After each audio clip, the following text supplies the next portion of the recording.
Olá, olá, queridos alunos, tudo bem com vocês? Agora a gente vai dar continuidade aqui na nossa aula de Fundamentos da Educação, pensando na relação de educação e sociedade, tá? E o que é importante para a gente saber a partir dessa formatação de educação, como que ela aconteceu em dado momento histórico, pensando aí nos autores, né, o que cada um diz, como que isso cai em prova também, tá? Então, ao longo da nossa aula, assim como no primeiro bloco, nós fomos estudando os autores, fazendo algumas questões, pensando nos autores que mais caem nas nossas provas, tá bom? Então vamos lá, gente, já conceituando aqui o primeiro autor, que foi Max Weber, tá?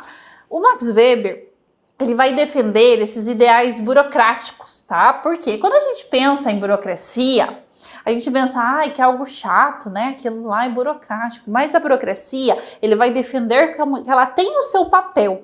Então, se eu penso, por exemplo, você perdeu o seu documento, né? Aconteceu alguma coisa com você, você vai entrar lá de um prédio, né, precisa do reconhecimento facial, ou precisa, né, da chave certa, do controle certo, por quê? Isso é uma relação burocrática onde se dá mais segurança. Então ele vai defender isso. Quanto mais burocrático, mais vai trazer toda essa sistematização, essa organização, tá? Então já pensou se alguém pudesse lá pegar o seu documento e lá de repente abrir uma conta no seu nome, fazer algo assim, né, realmente um golpe ali. Então, por isso precisa dessa burocratização dos processos, para que realmente se dê segurança nisso tudo. E claro que a burocracia, ela tem o seu papel aqui, e o Max Weber, ele vai defender isso, tá, dentro dessa idealização.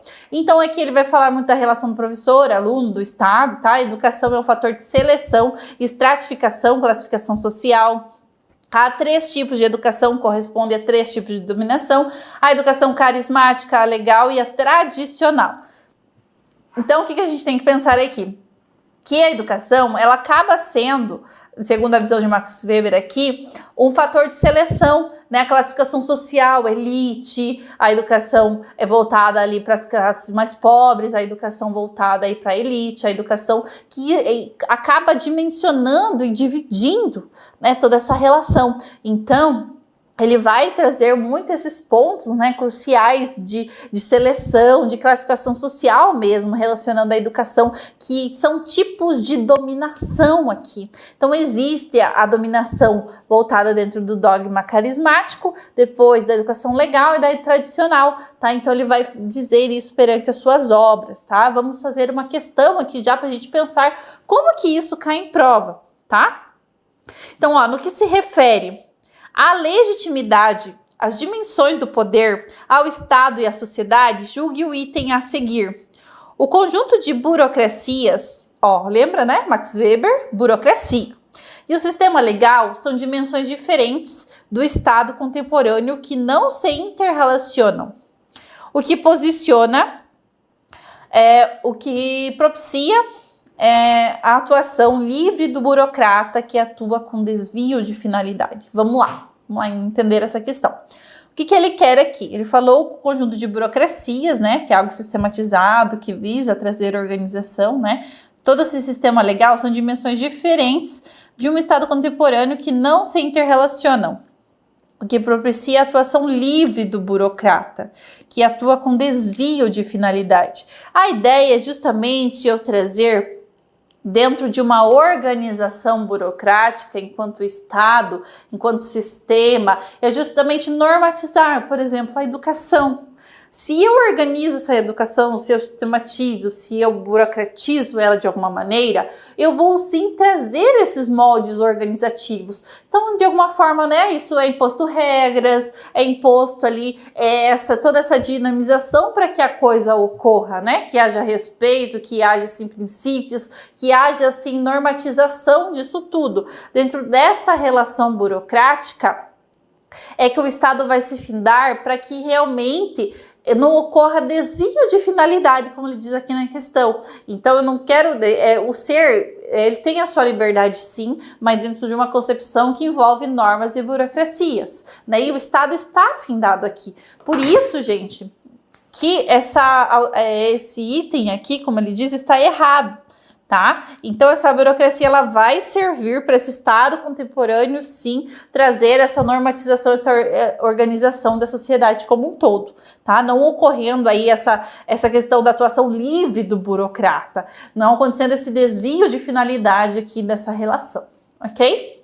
Aqui a burocracia é caracterizada pela impessoalidade e não pela livre atuação, está intimamente ligada ao sistema legal, afinal é deste que advém a legitimidade, ok? Já Karl Marx, né, que é muito mais estudado nessa concepção, que é o nosso próximo autor aqui, o que a gente precisa de mencionar, né? Essa relação do Karl Marx sempre está sendo falada, né, dentro dessas... Claro que a gente... Não é que o Karl Marx, ele estudou a educação a fundo.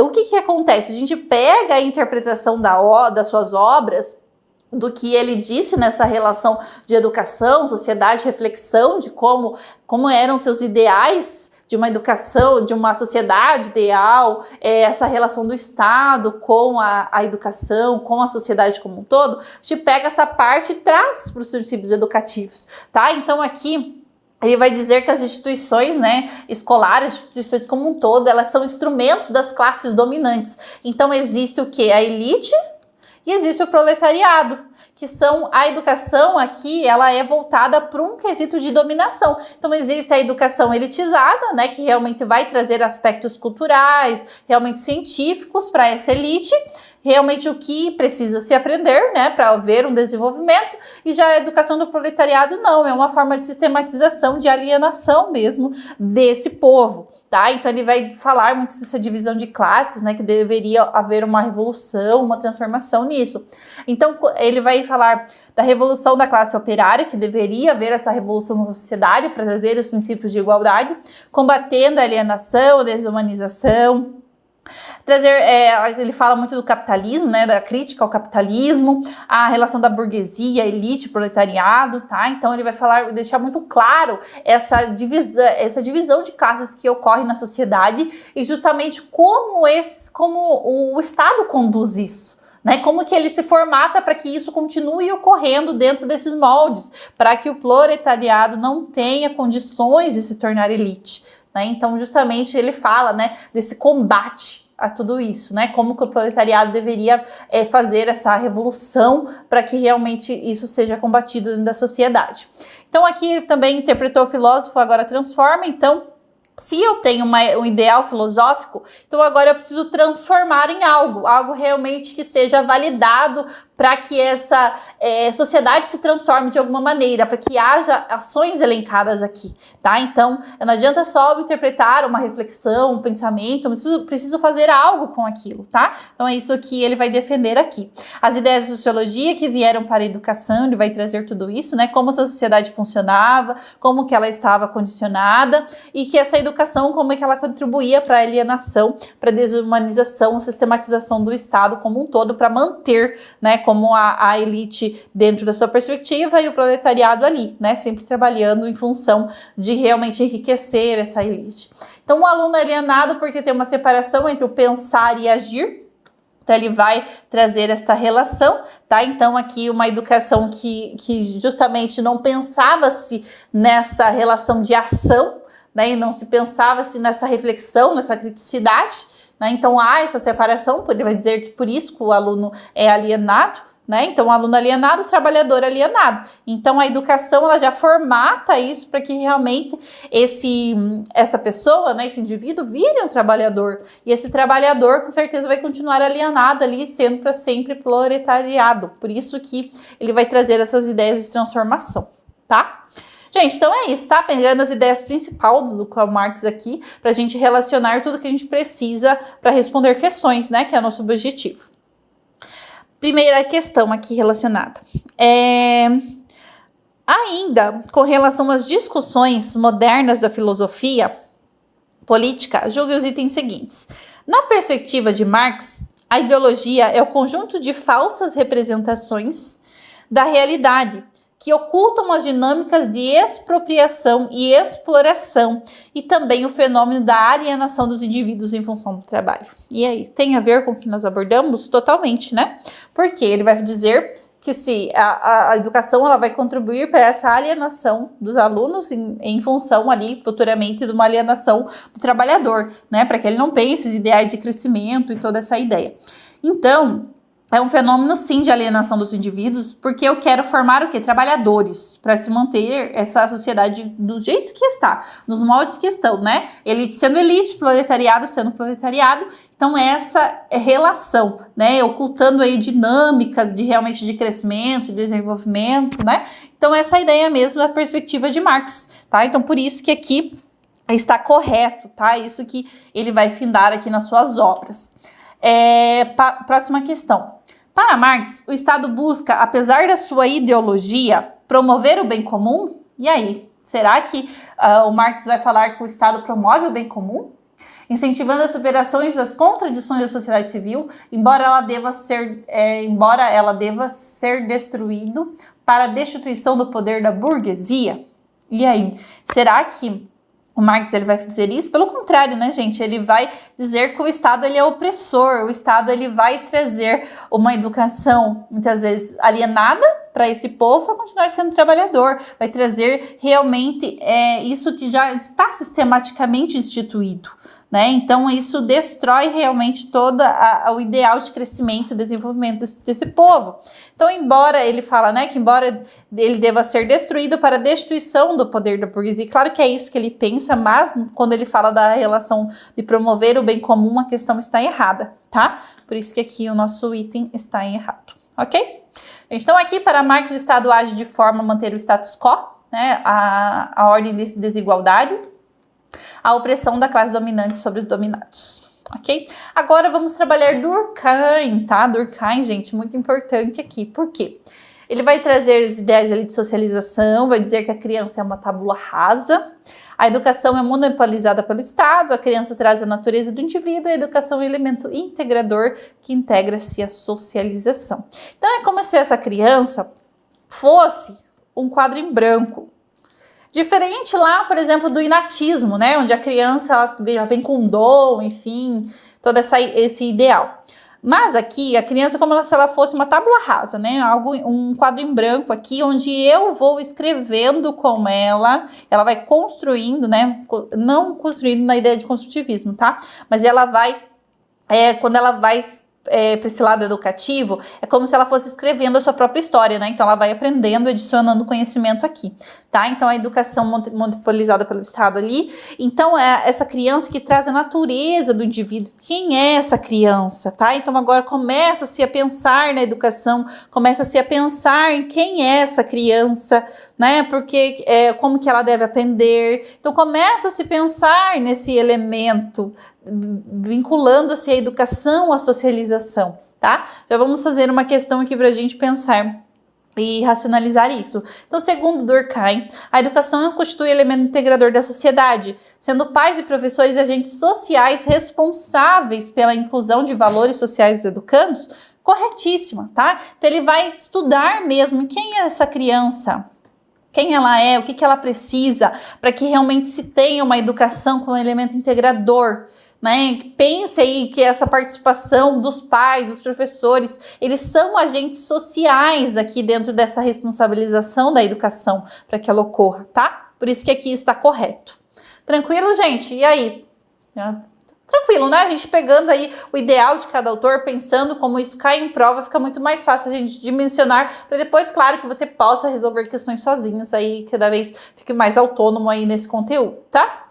Agora nós vamos estudar a fundo os jesuítas, né? O que acontece aqui? Os jesuítas que eram dentro dessa concepção, que traz essa concepção tradicional de educação primeiramente, né? Então aqui essa educação religiosa. Por quê? Aqui eu quero trazer a catequização dos indígenas. Então, através do método Ratio Historicum, eu vou trazer uma rigidez, tá? Rigidez para que essa educação ocorra. Então, métodos punitivos, métodos realmente de competição, métodos que tragam toda uma escolarização muito rígida dentro desse estudo. Então, uma verdade dogmática, se você, por exemplo, né, colocando muito, atribuindo os castigos, Deus quis assim, né, você vai ter que estudar porque Deus quis assim, trazendo essa verdade dogmática, né, trazendo esse poder sobre-humano nessa relação dos homens, né, tentando formatar esses indígenas muito nessa relação de implementar esses ideais europeus. Então, eu preciso formatar a cabeça desse indígena agora para que eu faça ele acreditar em todos os ideais da igreja, né? Então, muito nessa relação de burguesia, tentando formatar esses indígenas dentro dessa relação agora, né? Onde essa verdade dogmática predomina e o tradicional, onde eu promovo competição, rigidez, tudo isso nessa relação. E aqui a revolta de Pombal, né? Até que aconteceu aí a expulsão dos jesuítas do Brasil.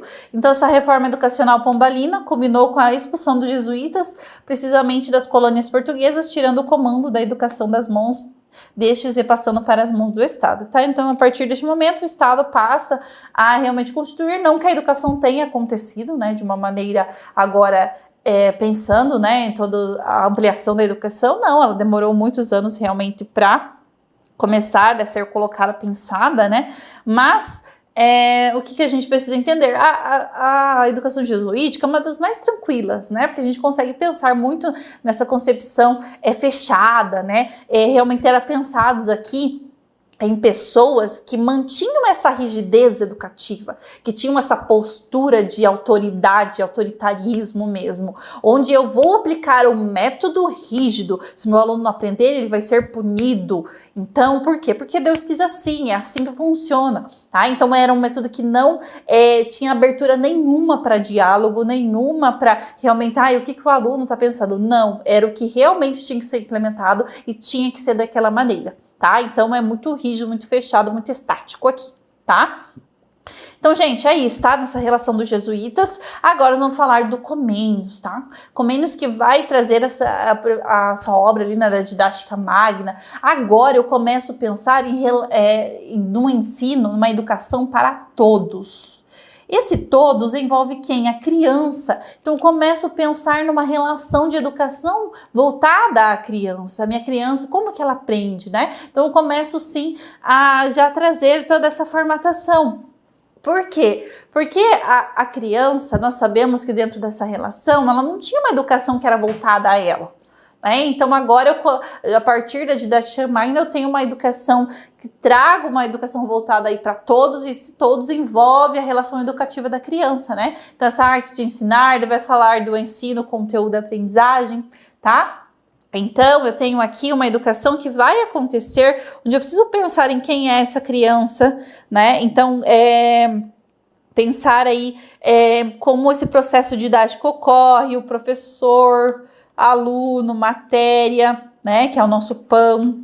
Depois, como que esse ensino, esse conteúdo se dá? Então, começa-se a pensar na aprendizagem como um todo, né, aqui no nosso ECA, ensino, conteúdo e aprendizagem.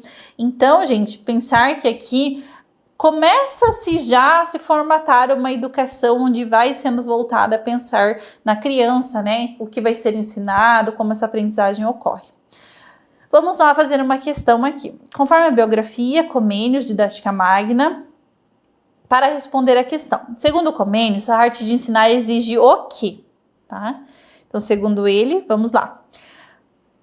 1. Disposição tecnicamente bem feita do tempo. 2.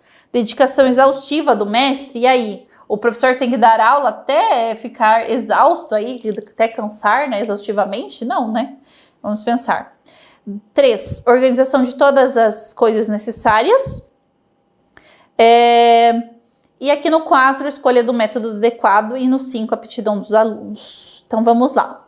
Disposição tecnicamente bem feita do tempo. E aí, isso aqui tem a ver com a obra do Comênios Didática Magna, tá? Porque eu vou fazer, sim, uma relação, onde eu vou organizar essa relação temporal aqui, realmente para que se aplique uma didática realmente que funcione, que eu pense na aprendizagem, tá? Por isso que aqui está correto. Já na 2, exaustiva do mestre, é o professor cansar, ele vai dar aula, não, tá? Então aqui a gente elimina.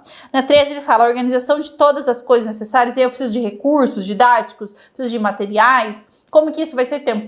Perceba que aqui tem uma relação bem organizativa com a relação técnica de tempo também, né? De materiais também perpassa tudo isso.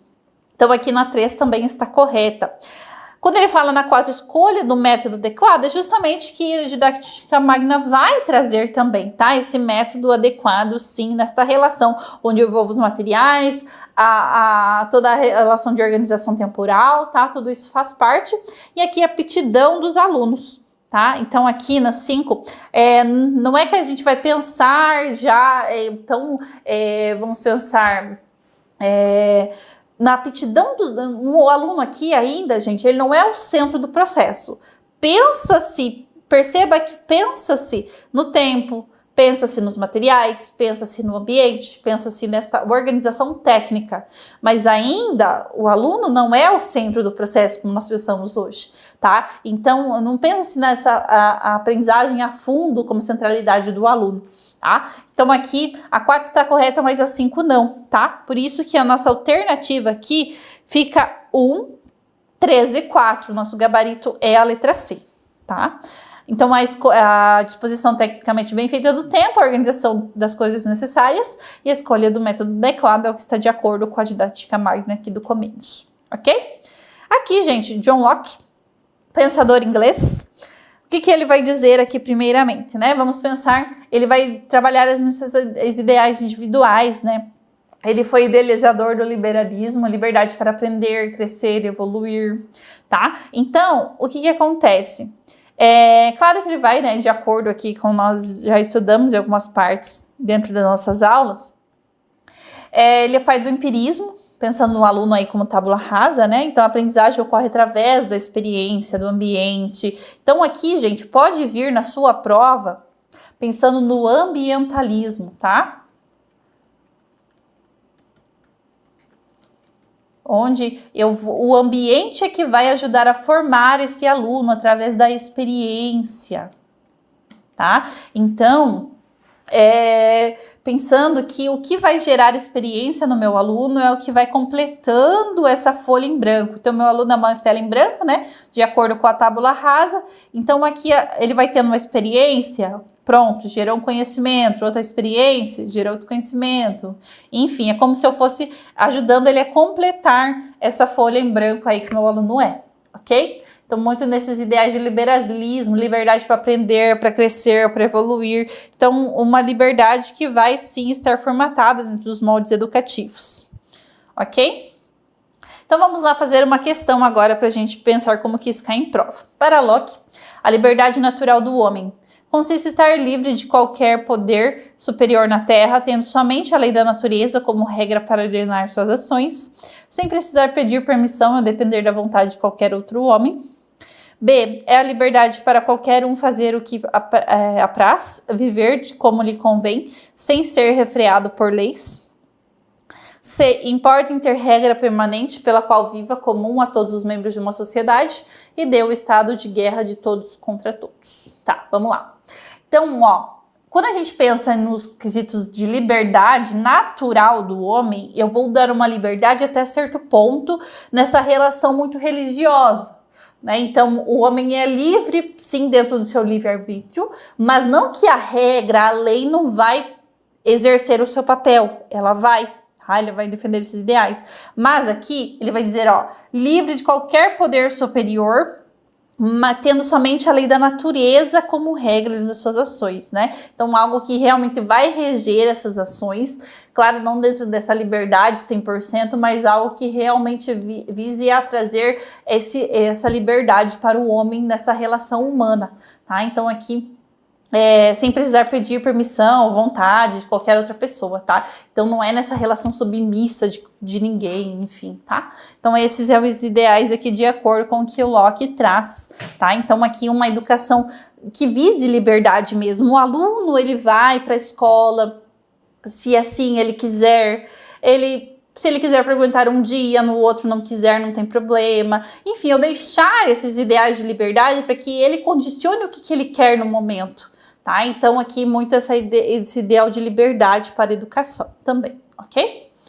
Então é isso, gente. Então aqui somente a lei da natureza pode ordenar as ações do homem. O homem deve ser regulado pela razão, tá? Aqui Rousseau vai trazer, é um pensador suíço, tá? Vai trazer muito quesito de experiência, de interesse do aluno.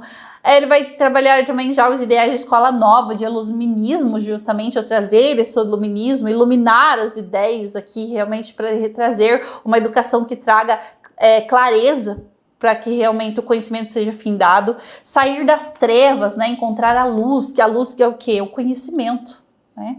Ai, gente, eu queria desenhar uma lâmpada aqui, mas não vai sair, não. Deixa eu ver se consigo. Pra gente lembrar da luz do conhecimento, tá? Agora saiu alguma coisa. Porque justamente o que? É onde eu vou encontrar esse conhecimento dentro do iluminismo. Então, como se eu clareasse a minha vida, os meus ideais, enfim, tá? Então, o homem nasce bom, ele vai dizer que a sociedade o corrompe. Então, a criança, ela nasce boa, né? Quem que vai corromper ela? É a sociedade, o que já está colocado nela, a cultura ali findada, né? Então, essa relação, sempre lembre dessa frase, vamos lembrar do Rousseau, tá? Que está presente em várias questões. Então, a criança tem sentimentos, desejos, ideias, tá? Então, ele acreditava que os seres humanos possuíam uma bondade inata e que cuidar de si não excluía a preocupação com o bem-estar alheio. Então, o homem nasce bom, com essa bondade inata, a criança já nasce com isso, mas, claro, que a sociedade, dentro das guerras, dentro das brigas, tudo que ocorre de ruim aí, né, vai ferindo toda essa criança, né, vai interferindo nos seus sentimentos, seus desejos, suas ideias, e isso vai, de alguma forma, corrompendo, tá? Então, aqui, cuidar de si não exclui a preocupação com o bem-estar alheio, então vai trazer muitos ideais, né, de cuidar do outro também, ok? Então vamos fazer uma questão aqui. Para o filósofo francês Rousseau, o homem é bom, livre e feliz no estado da natureza. Os vícios e a corrupção resultam da vida em sociedade. É na sociedade que os homens adquirem sentimentos de inveja, cobiça e ódio entre seus semelhantes. Para que o homem viva conforme sua natureza boa, livre e feliz, Rousseau defende a ruptura radical com os vícios da vida em sociedade e o retorno definitivo à vida em contato com a natureza. B. Uma educação em contato com a natureza para que na infância o homem não seja contaminado pelos vícios da sociedade.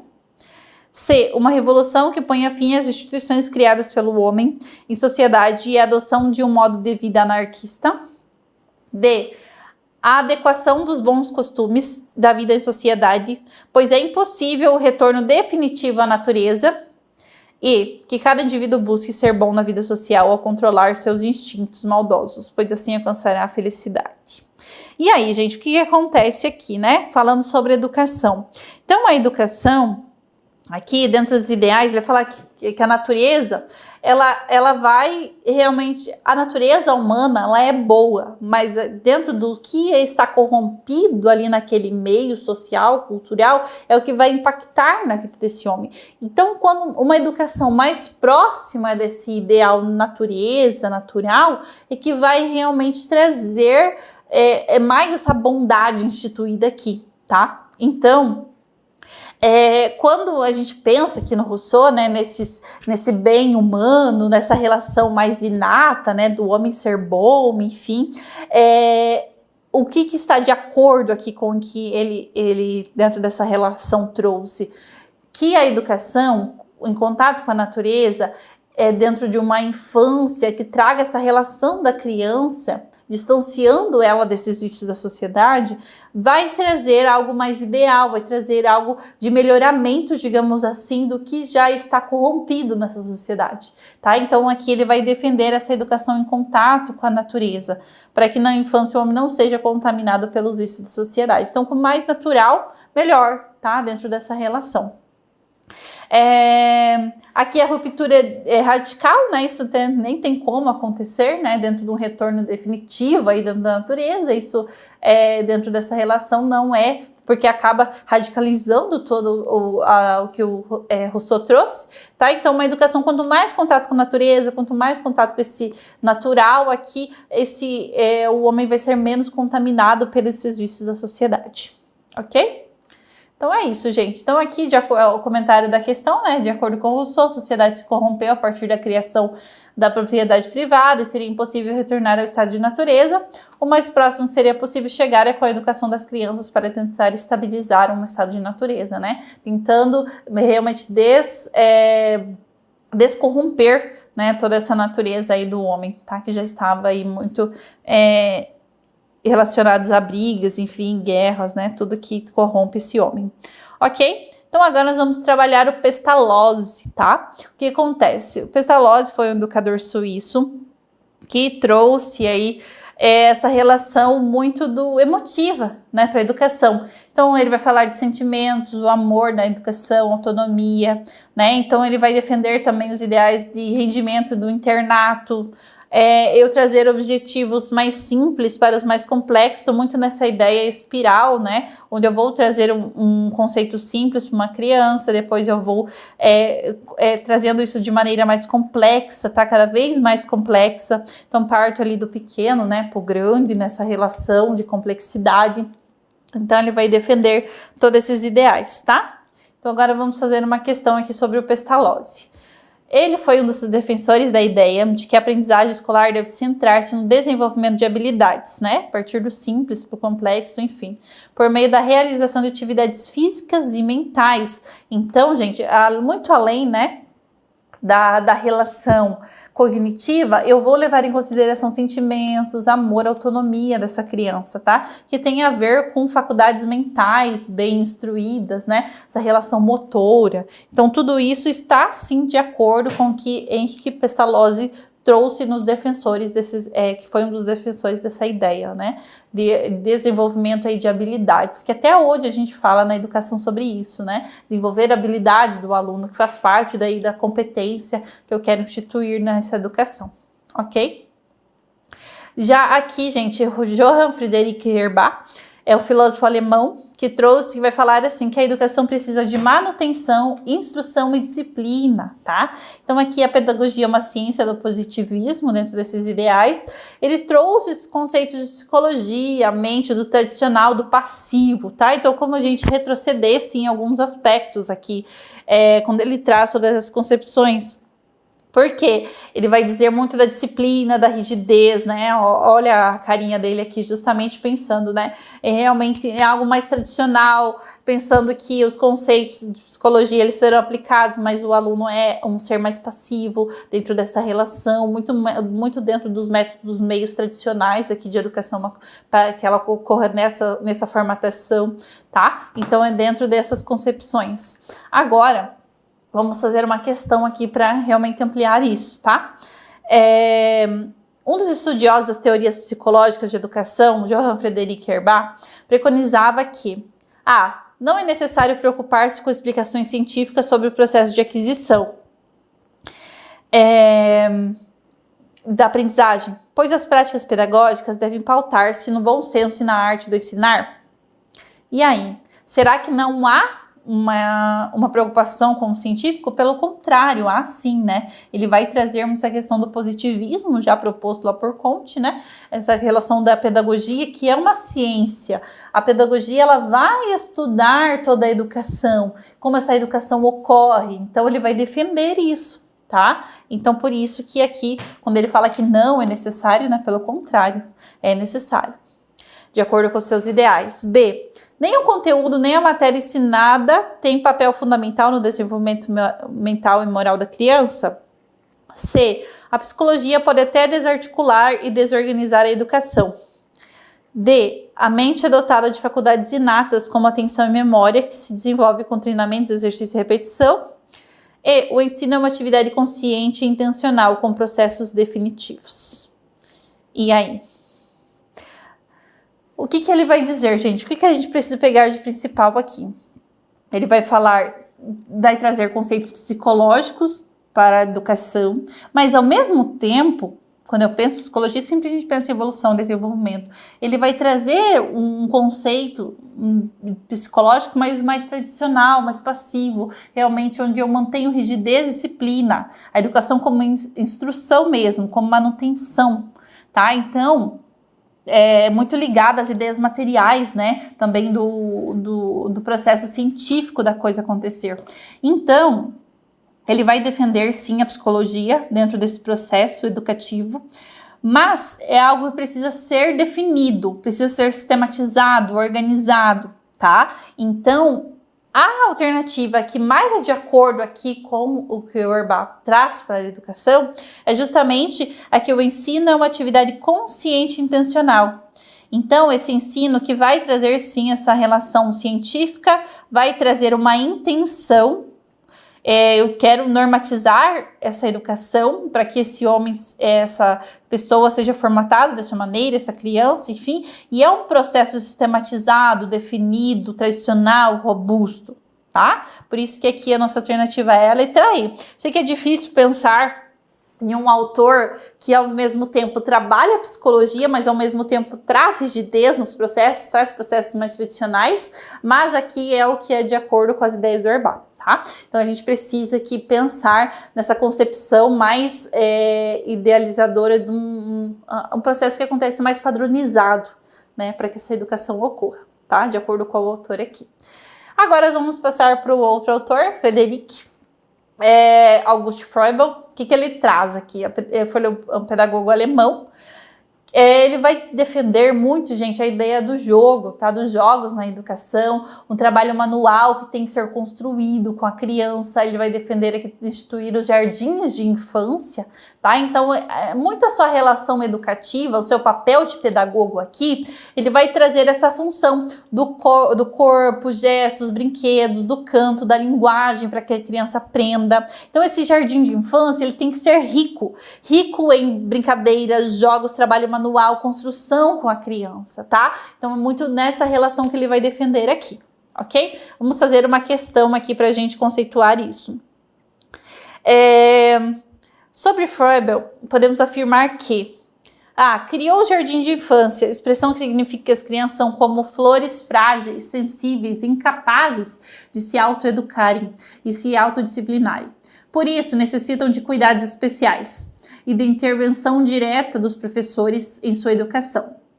B. Desenvolveu uma pedagogia religiosa, porque era protestante, assim como seu pai. Portanto, sua educação baseava-se em atividades basicamente religiosas e a preparação para a vida em sociedade, o que era comum no século XIX. C. Acreditava que uma rotina rígida com atividades predeterminadas seria ideal para se educar as crianças. Defendia o jogo de competição como forma de se desenvolver habilidades e competências exigidas pela sociedade da época. D. Criou uma pedagogia baseada em rotinas rígidas, com tempos, espaços, seleção de materiais e de atividades previamente organizados, bem como na ordem e atividades dirigidas em obediência aos adultos, na ênfase nos rituais e no cronometrar atividades. E. Defendia a educação pelos jogos. A investigação sobre cada criança e seu progresso, as relações das crianças com a família, com a comunidade e com a natureza, o estudo da música e da pintura, a defesa da profissionalização das jardineiras, né, no caso das professoras. Gente, então o que mais está de acordo com o que Froebel pensa sobre educação? Ele vai defender o jogo, sempre lembre dele no jogo, no jardim de infância, a instituição do jardim de infância, essa relação do jogo que vai ter com o corpo, né? O desenvolvimento da mente, dos gestos, das brincadeiras, do brinquedo. Enfim, gente, sempre lembre dessas palavras-chave aqui, tá? E qual é a alternativa que realmente está de acordo com essas relações? Ele fala lá no início, né? Começou meio que querer trazer essa relação do Froebel, do jardim de infância, mas ele falou para as crianças se autoeducarem, se autodisciplinarem. Não é este o intuito aqui desse jardim de infância neste momento, tá? Por isso que aqui está errado. Ele fala da pedagogia religiosa, não foi esse o seu ideal. Aqui na C ele fala da rotina rígida, também não, tá? Pensando na criança sempre uma relação mais ampla, né? Onde eu defendo o jogo sim, mas não no quesito de competição, enfim, né? Algo realmente rígido dentro dessa questão.